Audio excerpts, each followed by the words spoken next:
Créer une entreprise est le rêve de beaucoup de personnes. Pour certains, c'est la liberté financière. Pour d'autres, c'est le fait de ne plus dépendre d'un patron ou de construire quelque chose de durable. Mais en réalité, créer une entreprise est aussi l'une des principales causes d'échecs financiers chez les débutants. Chaque année, des milliers d'entreprises ferment. Non pas parce que l'idée était mauvaise, mais parce que les bases n'étaient pas solides dès le départ. Créer une entreprise, ce n'est pas seulement avoir une idée ou être motivé, c'est surtout savoir comment transformer une idée en activité rentable, comment gérer les difficultés et surtout comment éviter les erreurs classiques que presque tous les débutants font au début. Exemple, 2 personnes lancent exactement le même business. Elles ont la même idée, le même budget et la même motivation. La première prend le temps de comprendre son marché, d'analyser ses clients et d'apprendre de ses erreurs. La seconde fonce sans réfléchir, pense que tout va marcher rapidement et refuse de se remettre en question. 1 an plus tard, une seule des deux est encore en activité. Comprendre ce qu'est vraiment une entreprise. Bienvenue sur Un pas de plus. Ici, on avance. Un pas chaque jour. Un pas vers plus d'argent, plus d'intelligence financière, plus de discipline, plus de liberté. Sur cette chaîne, tu vas découvrir des conseils financiers concrets, du développement personnel puissant et des analyses sur l'économie basées sur les meilleurs livres du monde. Pas de motivation vide, pas de promesses magiques, seulement des stratégies claires, applicables et efficaces. Si tu veux, comprendre comment fonctionne vraiment l'argent. Développer un mental fort. Apprendre ce que les riches savent déjà et prendre de l'avance pendant que les autres hésitent. Alors tu es au bon endroit. Ici, on ne reste pas au même niveau. On fait un pas de plus. Une nouvelle vidéo chaque semaine pour t'aider à évoluer. Abonne-toi maintenant, active la cloche et commence dès aujourd'hui à devenir la meilleure version de toi-même. Parce que dans la vie, ceux qui gagnent sont ceux qui avancent. Beaucoup de gens pensent qu'une entreprise, c'est un logo, un nom original, une page Instagram ou un beau site Internet. En réalité, tout cela est secondaire. Une entreprise, c'est avant tout un système qui résout un problème précis contre de l'argent. Tant que ton activité ne résout pas un vrai problème, ce n'est pas une entreprise, c'est juste un projet ou un hobby. Une vraie entreprise crée de la valeur. Elle aide quelqu'un à gagner du temps, de l'argent, du confort ou de la tranquillité d'esprit. Plus le problème est important, plus les gens sont prêts à payer pour la solution. Exemple, vendre de l'eau dans un désert est un excellent business parce que le besoin est vital. En revanche, vendre de l'eau dans un endroit où tout le monde a déjà de l'eau gratuite est beaucoup plus difficile, même si ton produit est de bonne qualité. Trouver une idée qui marche vraiment.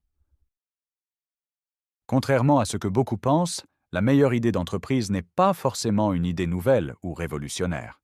Très souvent, ce sont des idées simples, déjà existantes, mais mieux exécutées. Ce qui compte, ce n'est pas l'originalité, mais la capacité à répondre à un besoin réel. Pour trouver une bonne idée, il faut observer les problèmes du quotidien. Que se plaignent les gens? Qu'est-ce qui leur fait perdre du temps ou de l'argent?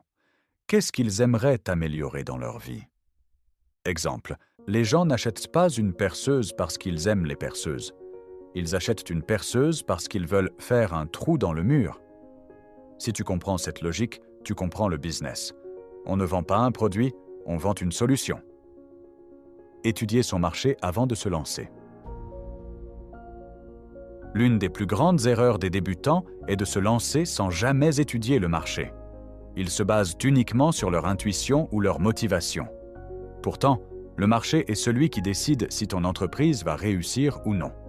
Étudier son marché, c'est comprendre qui sont tes clients, combien ils sont prêts à payer, quelles sont leurs attentes et qui sont tes concurrents. La concurrence n'est pas un problème, au contraire, elle prouve qu'il existe déjà une demande. Exemple, si tu veux ouvrir un restaurant, regarde d'abord s'il y a déjà des restaurants similaires autour de toi. Observe leurs prix, leur clientèle et surtout pourquoi certains sont toujours pleins alors que d'autres sont vides. Définir clairement son client idéal. Essayer de vendre à tout le monde est l'une des erreurs les plus fréquentes. Quand tu parles à tout le monde, personne ne se sent vraiment concerné. Une entreprise performante sait exactement à qui elle s'adresse et adapte son message à cette personne. Définir son client idéal permet de mieux communiquer, de mieux fixer ses prix et de mieux vendre. Exemple, dire « je vends des chaussures pour tout le monde » est trop vague. En revanche, dire « je vends des chaussures confortables pour femmes actives de 25 à 40 ans qui travaillent toute la journée » est beaucoup plus efficace. Construire une offre simple et claire. Au début, beaucoup d'entrepreneurs veulent tout proposer en même temps. Ils pensent que plus ils offrent de services, plus ils auront de clients. En réalité, cela crée de la confusion et fatigue le client. Une bonne entreprise commence avec une offre simple, facile à comprendre et facile à expliquer en une phrase. Une fois que cette offre fonctionne, tu peux ensuite l'améliorer ou l'élargir. Exemple, au lieu de proposer 10 services différents dès le départ, commence avec un seul service que tu maîtrises parfaitement et qui répond à un besoin précis. Fixer le bon prix, erreur très fréquente. Beaucoup de débutants ont peur de fixer un prix juste. Ils ont peur que les clients refusent d'acheter. Résultat, ils vendent trop bas. Le problème, c'est qu'un prix trop bas peut détruire une entreprise plus vite qu'un prix trop élevé.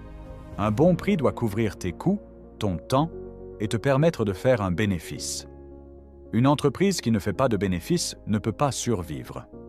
Exemple, si tu vends un service à un prix trop bas, tu travailles énormément, tu t'épuises, mais à la fin du mois, tu ne gagnes presque rien. Beaucoup d'entrepreneurs abandonnent pour cette raison. Lancez petit et testez avant d'investir gros. Une autre erreur classique est d'investir beaucoup d'argent dès le début. Acheter du matériel cher, louer un grand local ou recruter trop tôt peut mettre une énorme pression financière. Il vaut mieux commencer petit, tester ton idée, voir si les clients achètent réellement, puis investir progressivement.